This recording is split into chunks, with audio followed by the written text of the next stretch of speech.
आप जिन नौजवानों को बरगला की सरकार में आए वो चर्चा चाहते हैं इस मामले पे कि पेपर लीक की घटनाओं पर रोकथाम कैसे होगी। बिहार, बंगाल से लेकर राजस्थान पेपर लीक में नंबर 1 पे आ गया और आरपीएससी का पुनर्गठन करें। दो मेंबर जेल के अंदर हैं, कई नेताओं के नाम आ रहे हैं, पूर्व मुख्यमंत्री के पीएसओ का नाम आया। ये बहुत बड़ा दुर्भाग्य है और कोई ये नहीं कह सकता कि राजस्थान में विपक्ष नहीं है। हर कोई कहता है कि विपक्ष खड़ा है राजस्थान के अंदर और मजबूती से लड़ाई लड़ रहा है और उसका परिणाम भी कल पंचायत चुनाव के अंदर आपने देखा होगा। एक आध जगह हमने चुनाव लड़ाया था, वहाँ बीजेपी चौथे नंबर चली गई, कांग्रेस थर्ड, कंटेस्ट आरएलपी जीती और निर्दलीय की बीच रही। तो इससे अंदाज लगा सकते हो आने वाला जो पंचायत चुनाव का रिजल्ट है वो किस तरह राजस्थान का नौजवान बदलेगा।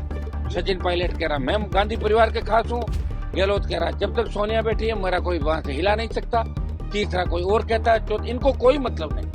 कांग्रेस को मतलब है सत्ता में कैसा है। हमारे इस आंदोलन से एक फायदा हुआ कि भजन लाल जी के इर्द गिर्द जो चोर थे उनमें 70% चोरों की हमने सफाई करा दी, भगा दी, लेकिन 30% लोग अभी भी बैठे हैं और हम दिल्ली के अंदर इतना काम तो करके आए, आप भी जानते हो। देखिए 122 दिन से एसआई भर्ती रद्द कराना, आरपीएससी पुनर्गठन को लेकर राष्ट्रीय लोकतांत्रिक पार्टी और हमारे अभ्यर्थी जो इन भर्तियों के अभ्यर्थी थे ये लगातार आंदोलन कर रहे हैं। 122 दिन का रिकॉर्ड तोड़ जो शहीद स्मारक पे धरना चला, कार्यक्रम चला, इस दरमियान बड़ी रैलियां भी हुई, आक्रोश रैली भी हुई, जेल भरो आंदोलन चला, राज्यपाल से मुलाकात हुई। लोकसभा के अंदर भी 2-3 बार इस मामले को ऑल पार्टी मीटिंग लोकसभा के अंदर भी हमने प्रयास किया, उठाया इस मामले को और देश की जनता का बीजेपी के नेताओं का ध्यान आकर्षित किया कि आप जिनके दम पे सरकार के अंदर आए हो, आप जिन नौजवानों को बरगला की सरकार में आए हो वो चर्चा चाहते हैं इस मामले पे कि पेपर लीक की घटनाओं पर रोकथाम कैसे होगी। बिहार, बंगाल से लेकर राजस्थान पेपर लीक में नंबर 1 पे आ गया, बदनाम हो रहा है और आरपीएससी का पुनर्गठन करें। दो मेंबर जेल के अंदर हैं, कई नेताओं के नाम आ रहे हैं, पूर्व मुख्यमंत्री के पीएसओ का नाम आया। दूध, चाय, किराना स्टोर पे कॉपियां जच रही है, गाय कॉपी खा रही है, कई मतलब ऐसी घटनाएं राजस्थान का देखने को मिली। ये बहुत बड़ा दुर्भाग्य है और हमारे नौजवान जो लड़ाई लड़ रहे हैं इसके अंदर मैं इनको धन्यवाद दूंगा सबको कि लगातार मैं इनके बीच रहा, लेकिन मैं बीच जब नहीं भी रहा तब भी ये मजबूती के साथ यहाँ डटे रहे। आज देखिए भारी बरसात हो रही जयपुर के अंदर, आंधी, तूफान, बरसात और गर्मी, इनके बीच हम यह लगातार आंदोलित रहे। निश्चित रूप से राजस्थान के अंदर इस आंदोलन ने इस राजस्थान को एक नई दिशा दी और कोई ये नहीं कह सकता कि राजस्थान में विपक्ष नहीं है। हर कोई कहता है कि विपक्ष खड़ा है राजस्थान के अंदर और मजबूती से लड़ाई लड़ रहा है और उसका परिणाम भी कल पंचायत चुनाव के अंदर आपने देखा होगा कि किस तरह जहां आरएलपी लड़ी, क्योंकि चुनाव 4 महीने बाद है, एक आध जगह हमने चुनाव लड़ाया था, वहां बीजेपी चौथे नंबर चली गई, कांग्रेस थर्ड, कंटेस्ट आरएलपी जीती और निर्दलीय की बीच रही। तो इससे अंदाज लगा सकते हो आने वाला जो पंचायत चुनाव का रिजल्ट है वो किस तरह राजस्थान का नौजवान बदलेगा।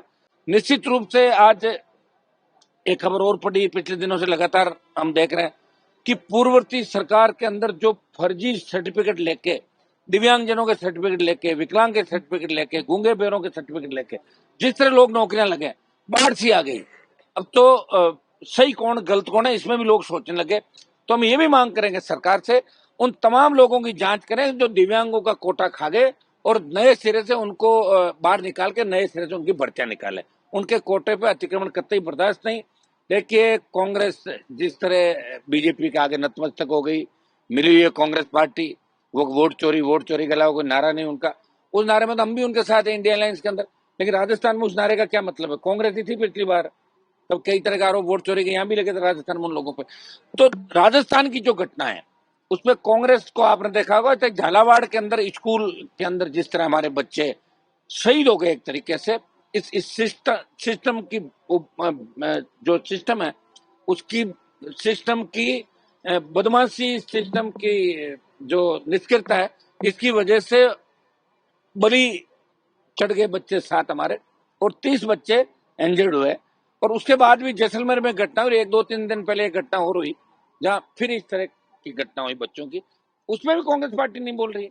कांग्रेस के 8 एमपी दिल्ली के अंदर बैठे हैं, एक एमपी ने अगर झालावाड़ के बच्चों की मौत के मामले में कोई मामला उठाया और यहाँ जाके प्रदर्शन किया, मुझे नाम बताओ कांग्रेस उस नेता का, सिवाय इस चीज का इंतजार करना कि सरकार हमारी आएगी, हम मुख्यमंत्री के दावेदार हैं।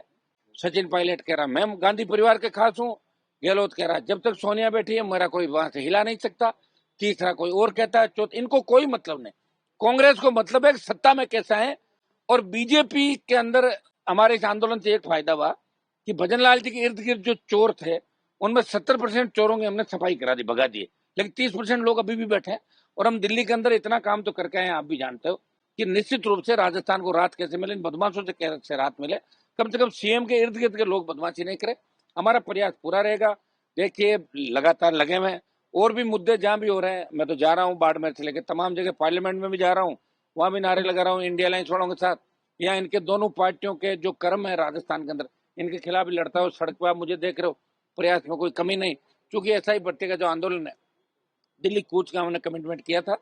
हाई कोर्ट के अंदर मामला पेंडिंग है, जिस दिन हाई कोर्ट का फैसला हो जाएगा उससे अगले दिन हम कूच का ऐलान करते हैं कि उस कूच में अग्निवीर भी शामिल रहकर 1 लाख से ज्यादा नौजवान दिल्ली की ओर कूच करेंगे।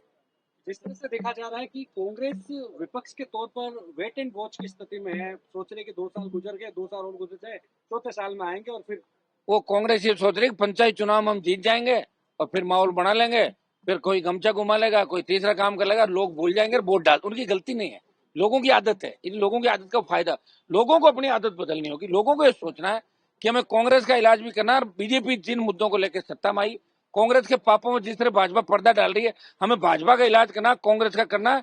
हरियाणा, उत्तर प्रदेश, बिहार, झारखंड, दूसरे बंगाल, इन प्रदेशों की तर्ज पे हमें भी तीसरी ताकत राजस्थान में खड़ी करनी है। तब हमारे बच्चों का भविष्य सुरक्षित रहेगा, तब कोई अबला नारी की चीख पुकार राजस्थान में नहीं होगी, तब राजस्थान में बेरोजगार से तंग आके कोई नौजवान आत्महत्या नहीं करेगा।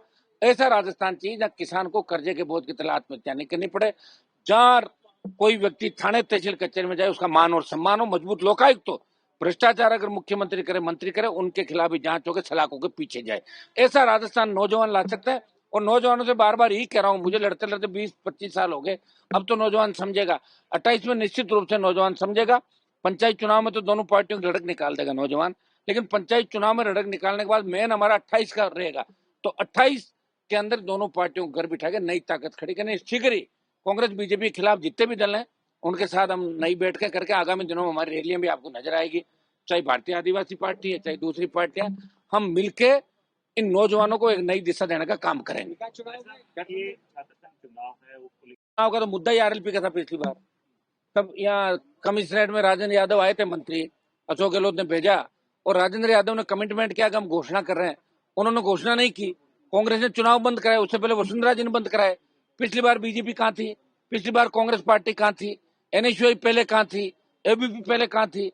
हनुमान बेनीवाल लड़ रहा था पूरे राजस्थान के अंदर, यहाँ खाली एक डेमो देने नहीं आया था कि कुछ कांग्रेस के 2000-1500 लोग आए, बोले साहब वो 4 करोड़ खबर छप जाएगी, उसके लिए हम नहीं आए। 12 रैली करी राजस्थान में और विद्याधर नगर स्टेडियम में बड़ी रैली करी। 1.5 महीना मैंने छात्र संघ चुनाव को लेकर दिया और हमेशा छात्र संघ चुनाव के हम पक्ष में रहे।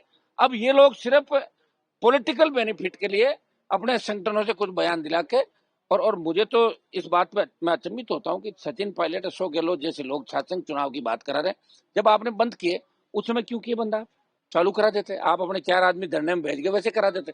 लेकिन राजस्थान के लोग भूल जाते हैं, इनको पता है कि नई बात 9 दिन, इसलिए कुछ भी करो लोग भूल जाएंगे और वोट हमें ही देंगे, क्योंकि हमारे पास संगठन है, पैसा है, ताकत है, लूट खसोट किया हुआ इकट्ठा किया हुआ संसाधन है। तो दूसरी पार्टियां हमारे साथ पैसे में टिकेगी नहीं, इसलिए हम ही आने वापिस। तो लोगों की आदत है, नई बात 2 दिन और फिर आगे हम लोग, फिर आगे हम लोग, इसी तरह चल रहा है राजस्थान में। कैबिनेट की आज बैठक हुई है, कई मुद्दों को लेकर अहम चर्चा हुई है और कई ऐसे प्रदेश के जिले हैं जहां पर लगातार बारिश की वजह से हाल बेहाल हो रहा है। और आप बारिश में यहाँ डटे हुए और किरोड़लाल मीणा और जवाहर सिंह मैडम हवाई सफर कर रहे हैं। हाँ, डॉक्टर साहब को तो हवाई सफर अच्छी बात है, मुझे शुभकामनाएं डॉक्टर साहब को कि बहुत मुश्किल से वो जाके सेट हुए। लेकिन अब मुझे खुशी इस बात की, वो भजन लाल जी के एकदम नजदीक आ गए और मैडम भजन लाल जी, डॉक्टर साहब सब मिलकर राजस्थान को आगे ले जाने का प्रयास करें। डॉक्टर साहब की शुरू से आदत रही है, लास्ट उनका लक्ष्य रहता है और लक्ष्य को पार पा लेता है। अभी अपना लक्ष्य उनका इतना ही है, बस ये मुख्यमंत्री और हेलीकॉप्टर हवाई यात्राएं करना और उनके साथ रहना, और फिर नहीं हो तो छोड़ के आ जाना और फिर वहीं चले जाना। उनमें और मेरे में इस बात का अंतर रहेगा आपको।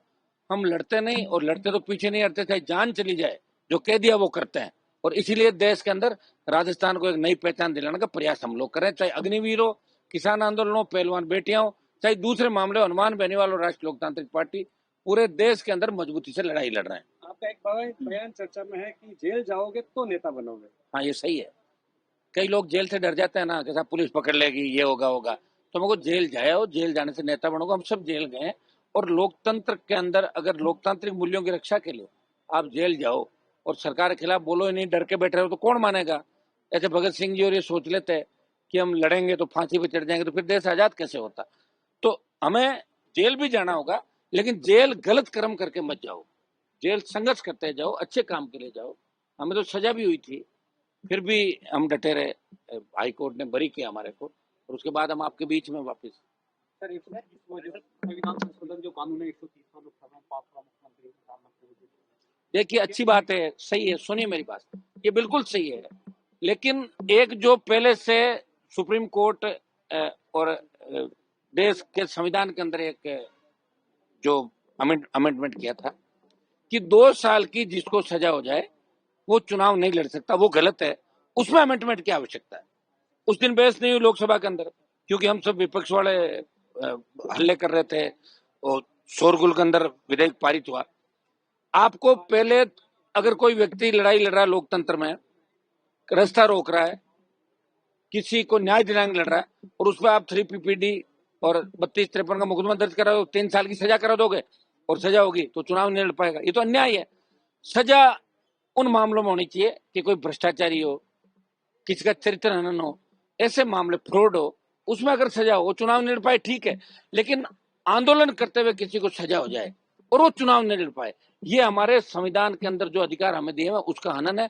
इसको लेकर हम सरकार से बार बार मांग करते हैं, इसमें भी अमेंडमेंट की आवश्यकता है कि 2-3 साल की सजा किस मामले में, सजा का नेचर देखें कि अगर सजा भ्रष्टाचार के अंदर है, कोई चरित्र हनन है, कोई फ्रॉड है, कोई ऑनलाइन गेमिंग कर रहा है या जुआ सट्टा, तो ऐसे लोगों को उससे रोको।